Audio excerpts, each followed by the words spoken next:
चलिए हम अपनी न्यूप्लेजिया यूनिट में आगे बढ़ेंगे और आज देखेंगे लेक्चर नंबर 8। देखो हमारा टॉपिक है फंडामेंटल्स ऑफ न्यूप्लेजिया। तो ये 9 फंडामेंटल्स होते हैं जिसमें कि self sufficiency of growth signal और ट्यूमर सप्रेसर जीन, ये हम ऑलरेडी प्रीवियस लेक्चर में देख चुके हैं। आज के लेक्चर में हमें देखना है लिमिटलेस रेप्लिकेटिव पोटेंशियल और इवेजन फ्रॉम एपोप्टोसिस और एंजियोजेनेसिस। बाकी अपकमिंग लेक्चर्स में, मतलब जो आगे के लेक्चर्स आएंगे, उसमें हम ये चारों फंडामेंटल्स कवर करेंगे। ठीक है, चलिए शुरू करते हैं। देखो फर्स्ट था लिमिटलेस रेप्लिकेशन पोटेंशियल। समझो, देखो आपका कोई भी सेल बॉडी में एक लिमिट तक डिवाइड कर सकता है। वो लिमिट कितनी होती है? 50 to 70 डिवीजन। इसको आप हेफिलिक लिमिट कहते हो। ठीक है, हेफिलिक लिमिट के बाद मतलब 50 to 70 डिवीजन के बाद आपका सेल डिवाइड करने की टेंडेंसी लॉस्ट कर देता है। वो इसलिए क्योंकि विथ ईच सेल डिवीजन जो आपकी टीलोमेयर की लेंथ होती है वो डिक्रीज करती है। ठीक है, तो नॉर्मली आपकी बॉडी में एक सेल 50 to 70 सेल डिवीजन कर सकता है। वो इसलिए क्योंकि टीलोमेयर की लेंथ डिक्रीज होती जाती है हर सेल डिवीजन के पास। तो जैसे ही सेल 50 डिवीजन करता है या 50 to 60 डिवीजन करता है तो टीलोमेयर ऑलमोस्ट लॉस्ट हो जाता है। और अगर टीलोमेयर लॉस्ट हो जाता है तो सेल डिवाइड नहीं कर पाएगा। लेकिन कैंसर सेल में क्या होता है, जो टीलोमेयर की लेंथ है वो मेंटेन रहती है। मेंटेन इसलिए रहती है क्योंकि कैंसरस सेल्स में जो टीलोमेरेज एंजाइम है वो बहुत ज़्यादा एक्टिव रहता है और टीलोमेरेज एंजाइम ही टीलोमेयर की लेंथ को मेंटेन करता है। तो अगर टीलोमेरेज की एक्टिविटी बहुत हाई मिलेगी कैंसरस सेल्स में तो जो टीलोमेयर की लेंथ है वो मेंटेन रहेगी और सेल बहुत ज़्यादा डिवाइड कर सकता है। मतलब 1000 डिवीज़न कर सकता है, 1000 प्लस डिवीज़न कर सकता है। ठीक है, तो एक कैंसरस सेल्स की कंडीशन है। जैसे तो देखो टीलोमेरेज एंजाइम की एक्टिविटी कैंसरस सेल्स में बहुत हाई रहती है जिसकी वजह से टीलोमेयर की लेंथ मेंटेन रहती है।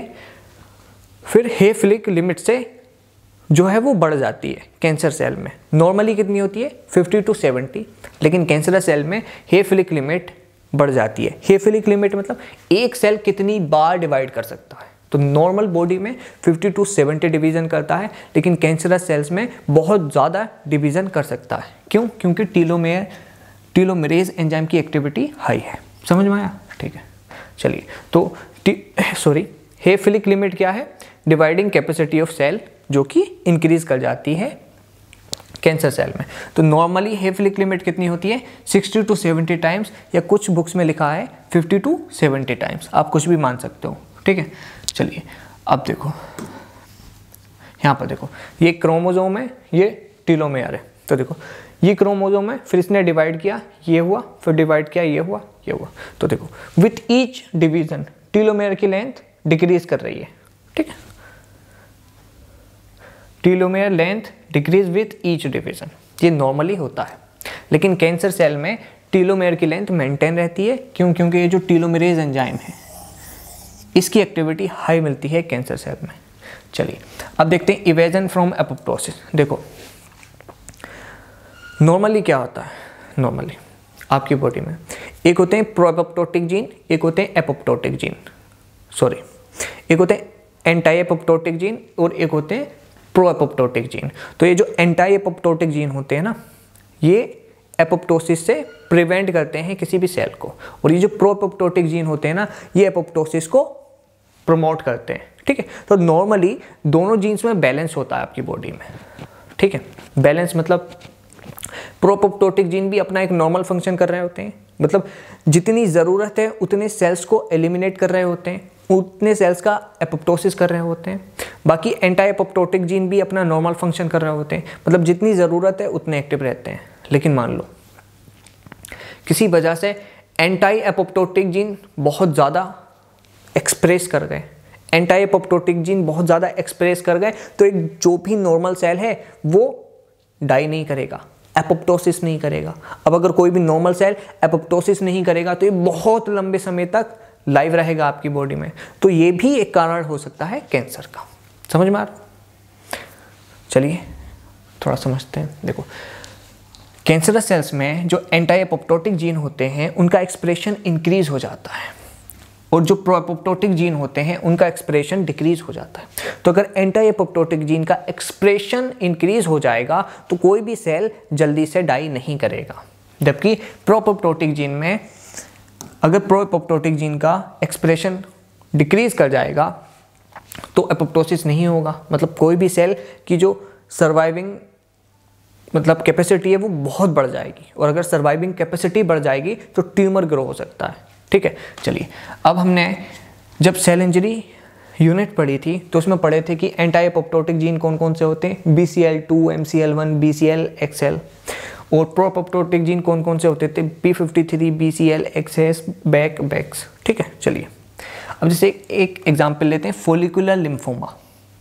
फोलिकुलर लिम्फोमा में क्या होता है, ट्रांसलोकेशन होता है 14 और 18 क्रोमोसोम में, जिसकी वजह से BCL2 की एक्टिविटी इंक्रीज हो जाती है। समझो, देखो BCL2 क्या है, एंटी एपोप्टोटिक जीन। अगर BCL2 का एक्सप्रेशन बढ़ जाएगा या BCL2 की एक्टिविटी बढ़ जाएगी तो सेल डाई नहीं करेगा, मतलब एपोप्टोसिस नहीं होगा, जिसकी वजह से फोलिकुलर लिम्फोमा हो जाता है। इसको समझो आप, फोलिकुलर लिम्फोमा को समझो।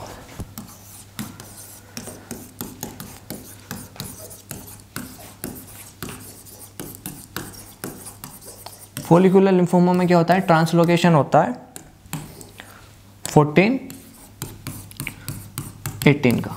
ठीक है, देखो नॉर्मली क्या होता है, ये मान लो 18 क्रोमोसोम है और ये 14 क्रोमोसोम है। ठीक है, अब 18 क्रोमोसोम पर BCL2 का जीन होता है जो कि नॉर्मली फंक्शन कर रहा होता है। ठीक है, और 14 क्रोमोसोम पर IG जीन होता है, मतलब जो कि रिस्पॉन्सिबल होता है B सेल सिंथेसिस में।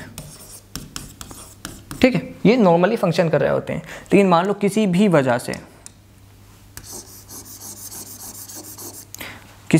से ये जो BCL2 जीन है इसका ट्रांसलोकेशन हो जाए 14 क्रोमोसोम पे। ठीक है, देखो नॉर्मली 18 क्रोमोसोम था, 14 क्रोमोसोम था।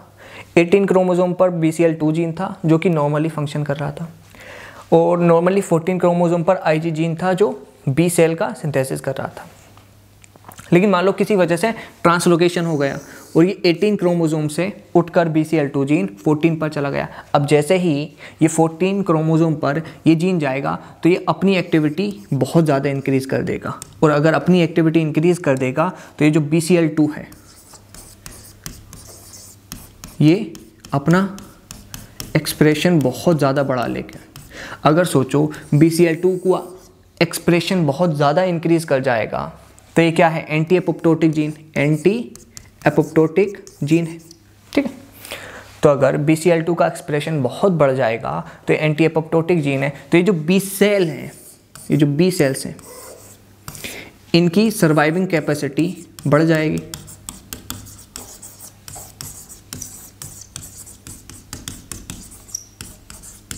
मान लो अगर B सेल नॉर्मली एक दिन सर्वाइव रह रहा था तो BCL2 की हाई एक्सप्रेशन की वजह से B सेल 100 दिन मतलब 100 डेज के लिए सर्वाइव करेगा, एग्जाम्पल के तौर पर।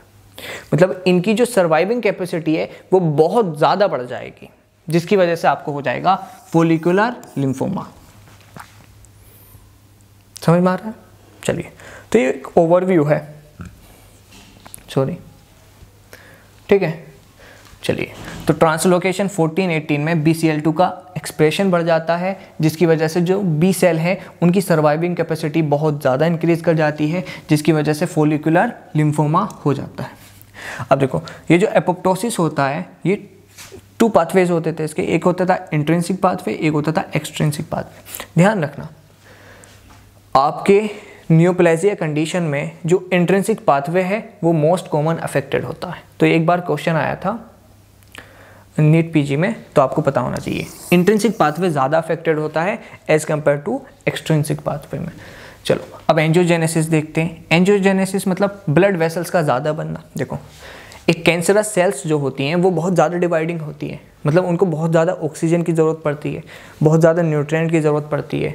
ठीक है, मतलब बहुत ज़्यादा ब्लड की ज़रूरत पड़ती है, इसलिए उन कैंसरस सेल्स को नरिश करने के लिए बहुत ज़्यादा ब्लड वेसल्स का फॉर्मेशन होता है ट्यूमर सेल में। ठीक है, चलिए, तो नॉर्मली कुछ फैक्टर्स होते हैं जो ब्लड वेसल्स के फॉर्मेशन को प्रमोट करते हैं और कुछ फैक्टर होते हैं जो इनहिबिट करते हैं। जो प्रमोट करते हैं वो होते हैं VEGF, PDGF, FGF। FGF मतलब फाइब्रोब्लास्ट ग्रोथ फैक्टर, PDGF मतलब platelet derived growth factor, VEGF मतलब वेस्कुलर एंडोथेलियल ग्रोथ फैक्टर। ठीक है, और कुछ इनहिबिटर्स होते हैं जैसे एंजियोस्टैटिन, एंडोस्टैटिन, वेस्कुलोस्टैटिन और थ्रोम्बोस्पोंडिन। देखो ध्यान से देखो, स्टैटिन का मतलब क्या होता है? स्टैट का मतलब रुक जाना, मतलब ये ब्लड वेसल्स के फॉर्मेशन को रोकते हैं। ठीक है, तो जहाँ भी स्टैटिन आ जाए, स्टैटिन आ जाए, स्टैटिन आ जाए। बाकी थ्रोम्बोस्पोंडिन को ऐसे याद रखना, लास्ट में इन आ रहा है, मतलब ये इनहिबिट करता है ब्लड वेसल के फॉर्मेशन को। ठीक है, चलिए, बाकी ड्रग इनहिबिट एंजियोजेनेसिस।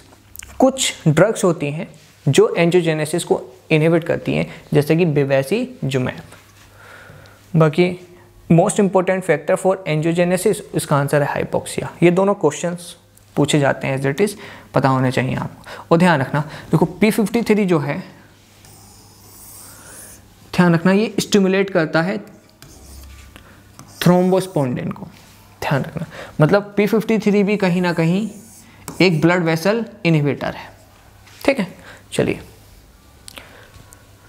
अब देखते हैं एस्केप इम्यून सर्विलेंस। देखो क्या होता है, नॉर्मली कोई भी आपकी बॉडी में एंटीजन आता है या अननोन एक्टिविटी होती है, अननोन चीज़ें होती हैं, तो आपका इम्यून सिस्टम एक्टिव हो जाता है और जो भी एंटीजन आया है या अननोन चीज़ें हो रही हैं, मतलब हार्मफुल चीज़ें हो रही हैं आपकी बॉडी में, उसको एलिमिनेट कर देता। नॉर्मली तो ये होता है, लेकिन कैंसर सेल होता है बहुत ज़्यादा चालाक, वो आपके इम्यून सिस्टम को भी बेवकूफ़ बना देता है। समझो कैसे, देखो पहली चीज़, antigen negative variant of tumour cells. मतलब जो देखो कोई भी एंटीजन आएगा, कोई भी बैक्टीरिया आएगा, तो उसका एक स्पेसिफिक एंटीजन होगा।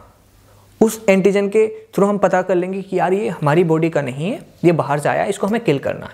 ठीक है, वहीं कुछ अननोन सेल्स होंगे, कुछ ओल्ड सेल्स होंगे, वो भी कहीं ना कहीं एक एंटीजन प्रोड्यूस करेंगे, जिसकी वजह से हम पता लगा लेंगे कि ये हमारी बॉडी का नहीं है या ये हमारी बॉडी का है लेकिन हार्मफुल है, इसको हमें रिमूव करना है।